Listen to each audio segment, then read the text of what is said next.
খাগড়াছড়ির রামগড় ও মানিকছড়ি উপজেলায় কালবৈশাখীর তাণ্ডবে গাছগাছালি উপড়ে পড়ে ব্যাপক ক্ষয়ক্ষতি হয়েছে। বসতঘর সহ বৈদ্যুতিক খুঁটি ক্ষতিগ্রস্ত হওয়ায় কয়েকটি এলাকায় বিচ্ছিন্ন হয়ে পড়ে বিদ্যুৎ সংযোগ। এলাকাবাসী জানায়, ভোরে উপজেলায় বজ্রপাত সহ গুঁড়ি গুঁড়ি বৃষ্টি হলেও পরে দমকা হাওয়া বইতে শুরু করে। বাতাসের সঙ্গে বাড়তে থাকে বৃষ্টির মাত্রাও। এতে সড়কের পার্শ্বসহ বিভিন্ন স্থানে গাছগাছালি উপড়ে পড়ে।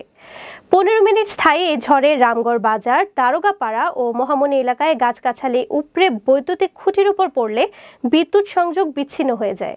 এছাড়া ঝড়ে বসতঘর, দোকানপাট সহ ফসলের ব্যাপক ক্ষয়ক্ষতি হয়েছে, তবে কোনো হতাহতের ঘটনা ঘটেনি। এদিকে খাগড়াছড়ির মানিকছড়িতে বসতঘর ক্ষতিগ্রস্তের পাশাপাশি গাড়িটানা এলাকায় সড়কে গাছ পড়ে খাগড়াছড়ি চট্টগ্রাম সড়কে যান চলাচল বন্ধ হয়ে যায়। এ সময় সড়কের দুই পাশে আটকে পড়ে বাস, ট্রাক সহ বিভিন্ন যানবাহন। পরে সকাল 9:30টার দিকে ফায়ার সার্ভিসের সদস্যরা উপড়ে পড়া গাছ সরিয়ে নিলে যান চলাচল স্বাভাবিক হয়।